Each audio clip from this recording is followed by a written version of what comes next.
All right. So, what everybody's been waiting for, the last episode of Finding Shrunken Heads. All right. So, for the last time, I moved back to California. I'm married by this time. I have a daughter. I came at first to kind of get things set up, and I was here about 3 weeks. Bam, Loma Prieta earthquake hit. And there was more work than anybody knew what to do. There was already pretty good work in Santa Cruz, so and I got a job being a foreman for this guy, and he had me working all over the place. But anyway, so I'm back in Santa Cruz again, and I gotta figure out how to take care of my wife and my daughter, and things aren't cheap there. I mean, a dump in Santa Cruz in those days was $850, and you know, back in Pensacola, you could like rent a really nice, you know, 3 bedroom, 2 bath house for that kind of money.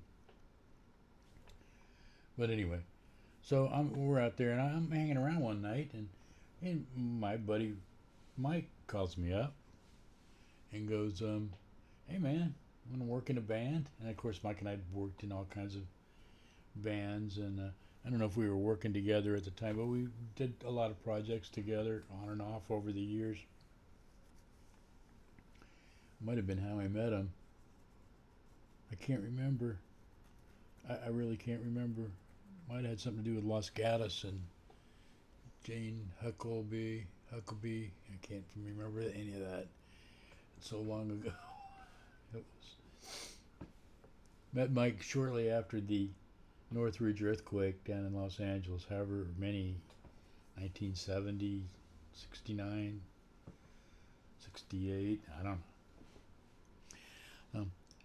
So he says, "You want to play in a band?" I go, "Sure." "Well, whatever." I go, "You're not going to practice, are you?" And he laughed. And so we ended up in this little band up there and playing this little gig in this club. And we had a drummer named Lenny Cucuruto who was just unbelievably good.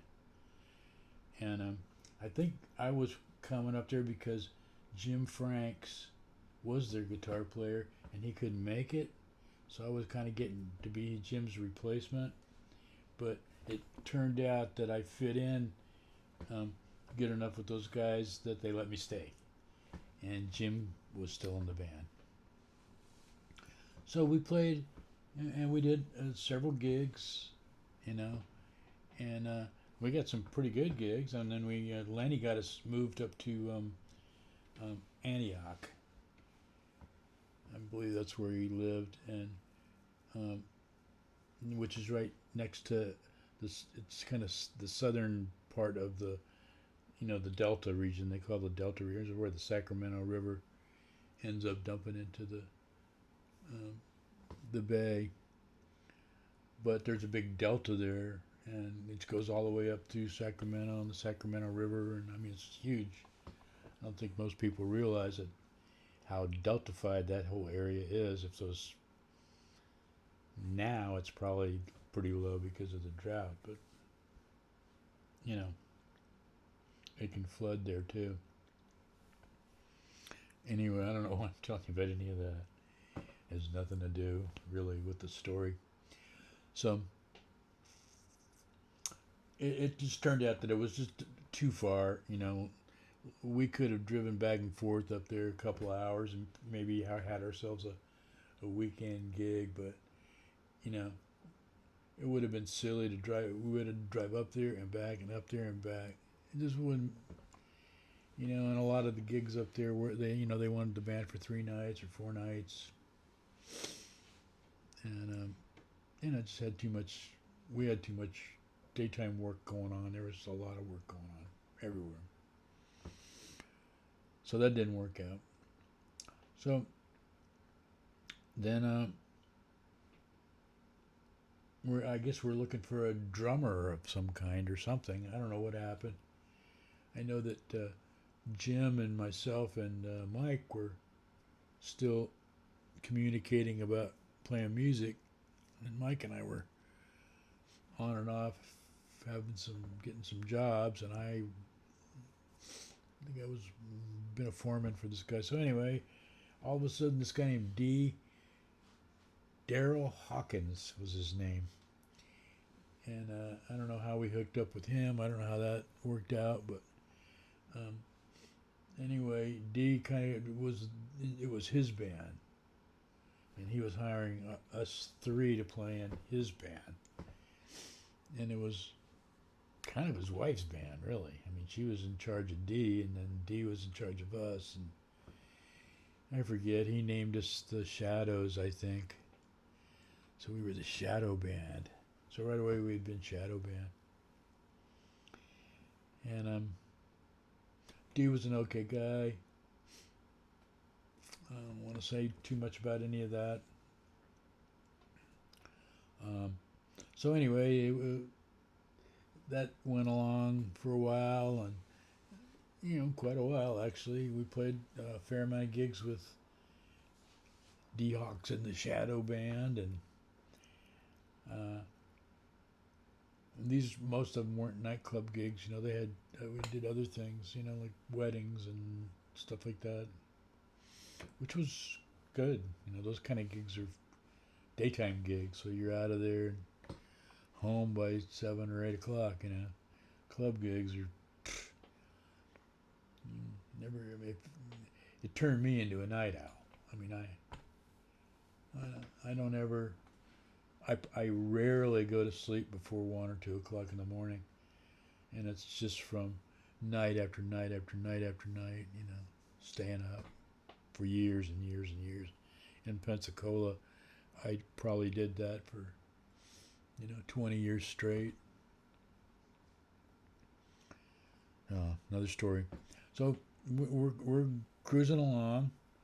That's all. We're doing pretty good, and I don't know what happened about it, but the little place that I used to drink after work was called Callahan's, and it was a little blues bar, which I found out that they had guys playing blues there on the weekend.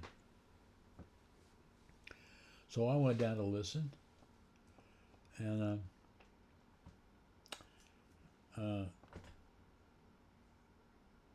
they were okay. I mean, they're 5 of them. So I went to the guy, and no, they were pretty good. I don't want to say they were just okay. They were. I don't think they were quite as seasoned as Mike and myself and Jim, and although Jim bowed out of that gig. So, but anyway, he says, "No, look, these guys are friends of mine, and they're kind of like biker dudes, and you guys are." And there were some Smoky Mountain Rider guys there that frequented the bar. So those are old retired HA guys, Smoky Mountain Riders, I think, or something like that. And they're kind of interspersed all through those Santa Cruz Mountains and all the way up to the city. One of the cats was a guy who owned a bunch of property up in San Francisco, and blah blah blah. Anyway, so he said, "Were you willing to play Sunday?" And I said, "Yes, we'll do it."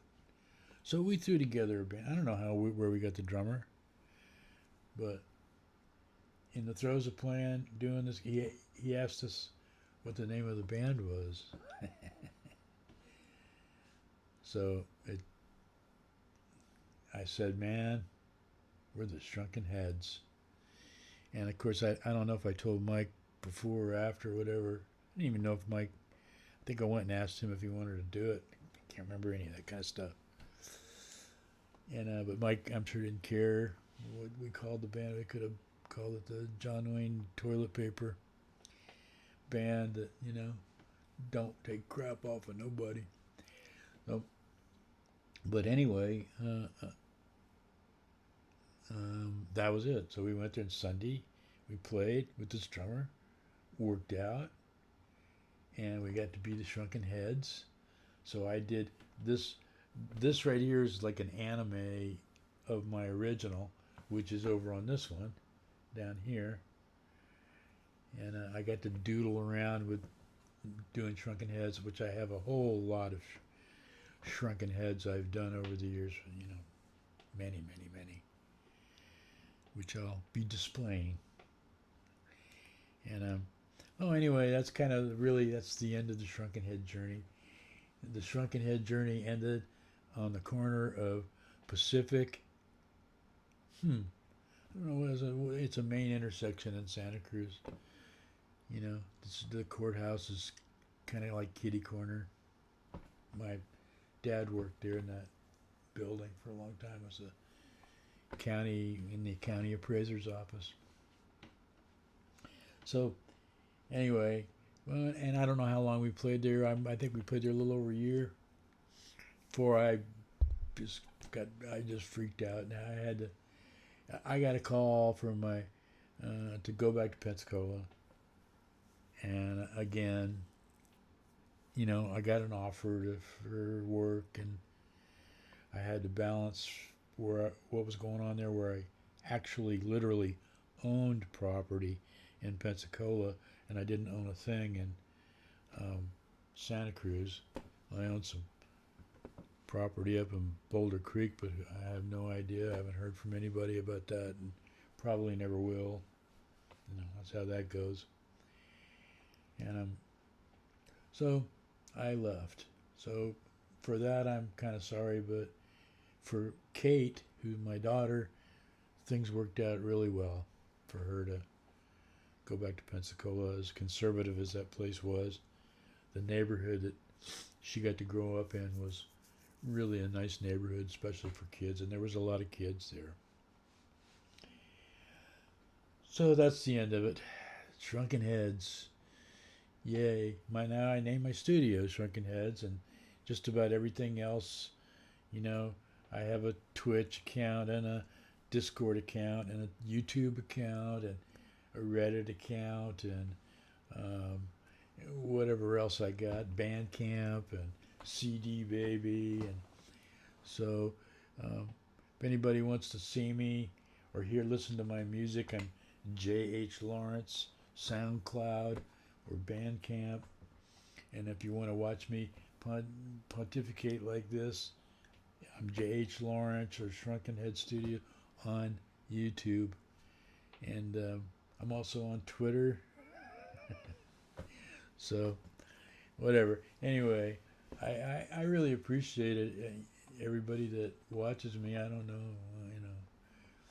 I never really expected much out of this. I was just doing this to kill some time when I started doing this, back in the heavy duty COVID days, and everybody really needs to pay attention to all this new stuff that's going on, because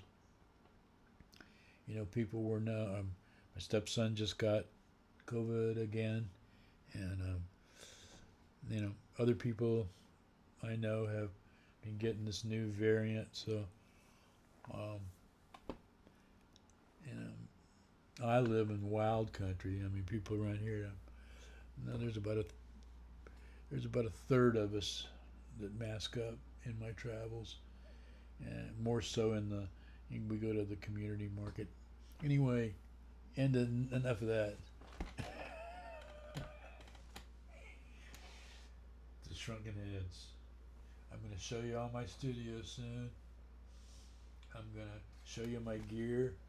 I'm going to change the strings on this Honer back here and tell you history of it. And Neil Steinberger, the guy that kind of invented all these things. But anyway, later on, hey, adios and buenos dias. I'm sorry, buenos noches.